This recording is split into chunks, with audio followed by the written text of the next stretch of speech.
O final do século XV marcou um ponto crucial na história da humanidade. Era a Era dos Descobrimentos, um período em que exploradores europeus se aventuravam no vasto desconhecido, impulsionados por uma sede de conhecimento, riqueza e glória. O mundo, que antes se pensava terminar na borda do mapa, de repente se expandiu a cada nova descoberta.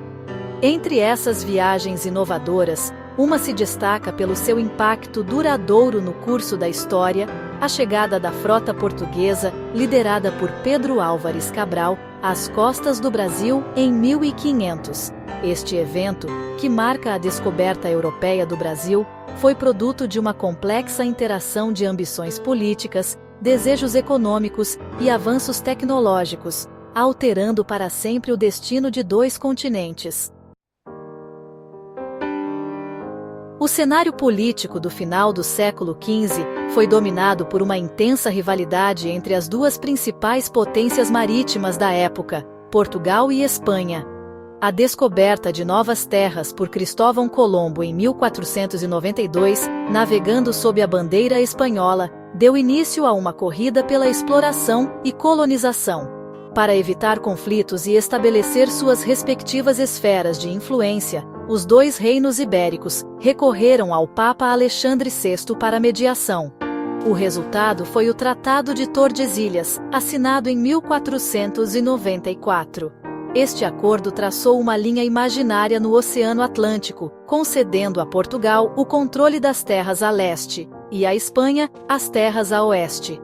Embora tivesse a intenção de manter a paz, o tratado acabou alimentando ainda mais a exploração e a competição, à medida que ambas as nações buscavam maximizar suas reivindicações territoriais no mundo recém-descoberto. As ambições marítimas de Portugal decorriam do desejo de controlar o lucrativo comércio de especiarias com o Oriente. Especiarias como pimenta, cravo e noz moscada eram altamente valorizadas na Europa na época, e as rotas comerciais terrestres eram controladas por mercadores árabes e venezianos. Portugal, localizado na extremidade ocidental da Europa, buscava uma rota marítima direta para a Índia, contornando esses intermediários e garantindo uma maior participação nos lucros. Essa ambição levou a uma série de viagens ousadas pela costa da África, estabelecendo postos comerciais e mapeando as águas desconhecidas. O infante Dom Henrique, figura-chave na exploração portuguesa, desempenhou um papel crucial no fomento desse espírito marítimo e inovação tecnológica. Sob seu patrocínio, os construtores navais portugueses desenvolveram a caravela, um navio rápido e manobrável, adequado para viagens de longa distância. Em 1498, Vasco da Gama alcançou o que por muito tempo foi considerado impossível. Ele navegou com sucesso ao redor da ponta sul da África, conhecida como Cabo da Boa Esperança, e chegou a Calicut, na Índia.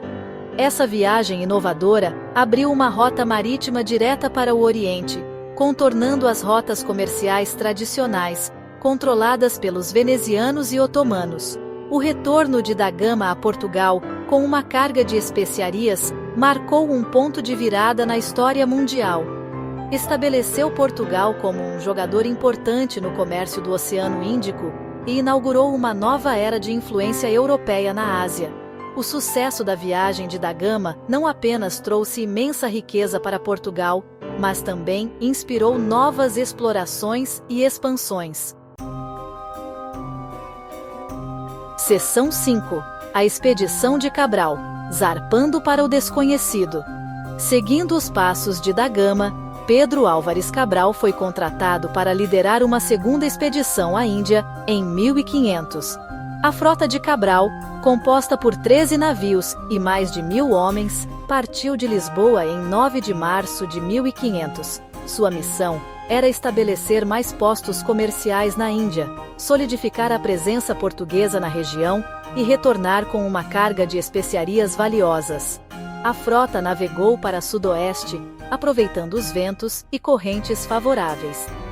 Esse desvio para o oeste, levando-os mais para dentro do Atlântico do que a Rota de da Gama, teria consequências profundas, levando-os a um encontro inesperado com uma terra desconhecida pelos europeus. Seção 6. Desembarque no Brasil. 22 de abril de 1500. Em 22 de abril de 1500, após semanas no mar, a frota de Cabral avistou terra. Eles haviam chegado à costa da América do Sul, em um ponto próximo à atual Porto Seguro, na Bahia. A terra foi inicialmente chamada de Ilha de Vera Cruz, depois alterada para Terra de Santa Cruz, antes de finalmente se tornar conhecida como Brasil, devido às árvores de pau-brasil encontradas em abundância ao longo da costa. Pero Vaz de Caminha, o escrivão a bordo da nau Capitânia de Cabral, documentou o evento em uma carta ao rei de Portugal, descrevendo a terra e seus habitantes. O encontro, embora inicialmente percebido como um mero desvio na rota para a Índia, teria implicações de longo alcance, marcando o início da presença colonial portuguesa na América do Sul. Seção 7. Descoberta intencional ou acidente fortunado.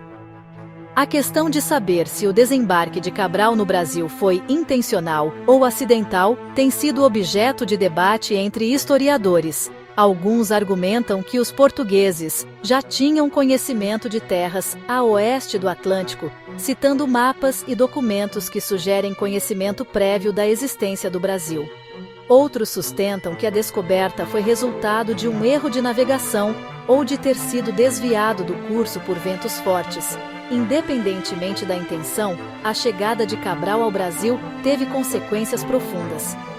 Adicionou um território vasto e rico em recursos ao Império Português e desencadeou uma série de eventos que moldariam a história e a cultura do Brasil por séculos. Seção 8. O legado de Cabral. Um novo mundo transformado. A chegada dos portugueses ao Brasil teve um impacto profundo e duradouro na população indígena. O encontro trouxe não apenas intercâmbio cultural, mas também conflito, doenças e o deslocamento de povos nativos. Os portugueses estabeleceram assentamentos, exploraram recursos naturais e iniciaram um processo de colonização que transformaria a paisagem social, política e econômica do Brasil. A descoberta do Brasil também teve implicações significativas para Portugal. O vasto território oferecia acesso a recursos valiosos, incluindo pau-brasil, açúcar e ouro, contribuindo para o crescimento do Império Português e sua riqueza. A colonização do Brasil levou ao estabelecimento do comércio transatlântico de escravos, com milhões de africanos transportados à força para trabalhar em plantações de açúcar, deixando uma mancha escura na história brasileira. Seção 9. Conclusão. O lugar do Brasil na Era dos Descobrimentos. A descoberta do Brasil por Pedro Álvares Cabral em 1500 representa um evento crucial na Era dos Descobrimentos. Marcou o início da aventura colonial de Portugal na América do Sul e teve um profundo impacto no curso da história brasileira e na vida de seus povos indígenas. O evento, moldado pelas rivalidades políticas, ambições econômicas e avanços tecnológicos da época, destaca a complexa interação de fatores que moldaram o curso da exploração global e o encontro entre diferentes mundos.